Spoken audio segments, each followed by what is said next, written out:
Selamat pagi, selamat siang semuanya.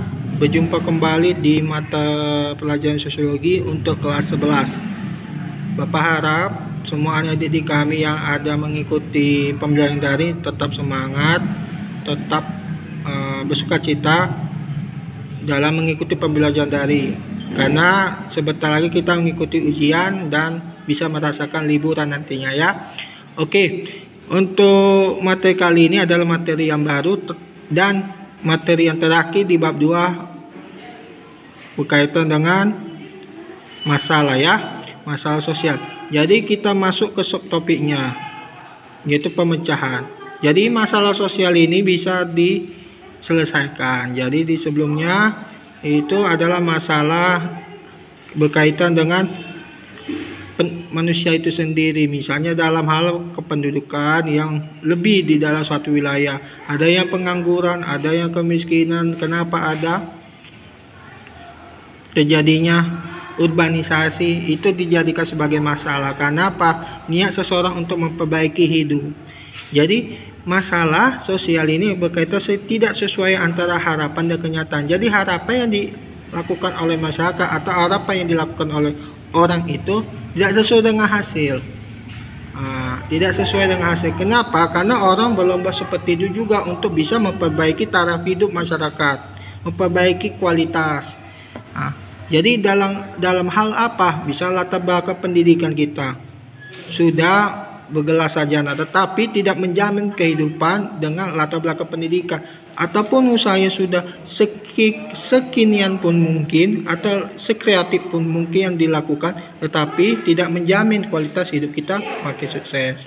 Jadi di dalam pendekatan kita masuk dalam pemecahan itu ada pendekatannya. Pendekatannya itu ada ekologi, sistem, dan interdisipliner. Jadi ekologi ini adalah suatu pendekatan yang kembali ke alam, natural. Apa maksudnya Pak natural ini? Natural ini memiliki objek, bahwasanya alam sudah diciptakan oleh Tuhan itu harus dirawat, dipelihara, dijagai, dan dicintai. Bayangkan alam itu dicintai seperti kita mencintai kepada saudara kita. Alam pun seperti itu. Supaya apa? Tidak terjadinya gangguan pada kerusakan lingkungan ya. Terjadinya banjir kenapa? Tidak mencintai adanya alam, dan terjadinya pembuangan sampah dikarenakan oleh pola pikir masyarakat yang tidak tahu adanya dampak yang terjadi kalau dia melanggar aturan itu ya. Yang kedua, sistem ini berkaitan dengan nilai dan norma. Jadi apa yang dilakukan dengan nilai yang baik maka menghasilkan hasil yang baik. Kalau dia lakukan yang buruk maka menghasilkan hasil yang buruk. Diikat oleh aturan. Jadi kalau kita betul-betul nanti pada saat ujian kita mengisi, kita mengikuti datangnya aturan tepat waktu, jawabannya benar, dan itu ada nilai plusnya. Kenapa? Kita lakukan pendekatan dengan tindakan yang baik. Kalau sebaliknya dia datang terlambat, tidak mengikuti ujian, dia melawan, dia tidak ada izin sama guru untuk keluar, maka bagaimana dia mendapatkan nilai seperti itu? Begitulah dengan masalahnya. Jadi misalnya sistem yang dimaksud dalam hal ini, misalnya hal kependudukan, bagaimana terjadinya urbanisasi. Karena difaktori oleh latar belakang ekonomi yang rendah untuk mengadu nasib ke kota. Sama sebaliknya, faktor ekonomi yang menjadi enaknya bekerja di kota menjadikan kependudukan penduduk di sana menjadi bertambah. Yang selanjutnya interdisipliner ini menggunakan ilmu yang lain. Maksudnya apa Pak? Misalnya kenapa urbanisasi ini atau perpindahan penduduk ini menjadi padat? Bisa dikaitkan dengan ilmu ekonomi, bahwasanya kalau kita mendapatkan pendapatan dikatakan sebagai cukup begitu. Jadi orang merasa mempunyai pola pikir seperti itu, mereka berlomba-lomba untuk memperbaiki taraf hidupnya dan kualitas hidupnya lebih baik. Yang selanjutnya itu keterlibatan pemecahan sosial itu siapa keterlibatannya? Ada orang-orang yang berperan atau institusi yang berperan. Yang pertama itu pemerintah itu sendiri. Pemerintah itu dalam hal mensejahterakan taraf hidupnya, ya. Di undang-undang kita, di Undang-Undang Dasar 1945, negara itu menjamin hak dalam penjaminan pendidikan, ya kan? Apalagi di ayat 34 itu, fakir miskin dan anak telantar dipelihara oleh negara. Negara menjamin adanya kebutuhan dalam setiap penduduk.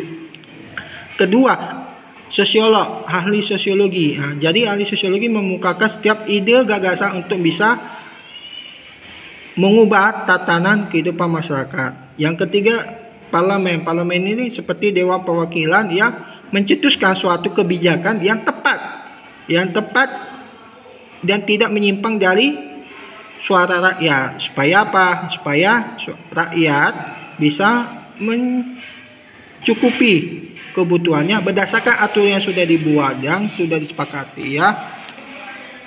Bagaimana upayanya supaya kita mendapatkan solusi dari masalah sosial itu? Yang pertama itu mensosialisasikan nilai dan norma. Sudah jelas ya, nilai dan norma ini tidak bisa dilepaskan.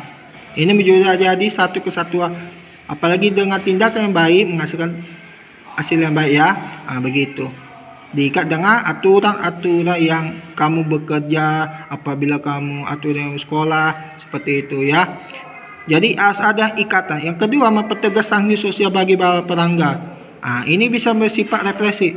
Ada ketegasan kalau dia melanggar, tidak mengerjakan PR, ada sanksinya. Sanksinya misalnya dalam tidak mendapatkan nilai tambah misalnya, atau tidak mendapatkan pelayanan pendidikan. Yang ketiga, diskorsing di rumah, ya. Contohnya seperti itu. Yang ketiga, meningkatkan pemerataan pendidikan. Pemerataan pendidikan ini bisa diarahkan ke dana bantuan. Kalau kita berprestasi, kalau kita betul-betul menjadi siswa yang teladan, ya, untuk bisa meningkatkan kualitas.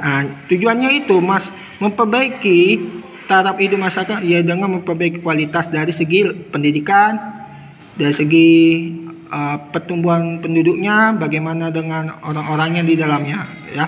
Yang ketiga, modal usaha. Jadi modal usaha ini sebagai penyambung hidup dan menjadikan peluang dalam hal memperbaiki taraf hidupnya, ya. Untuk kelas 11 IPS ini video pembelajaran yang dibuat oleh Bapak, tidak dari link YouTube dari channel yang lain. Semoga bisa bermanfaat untuk kedepannya. Terima kasih, sampai jumpa, salam sehat.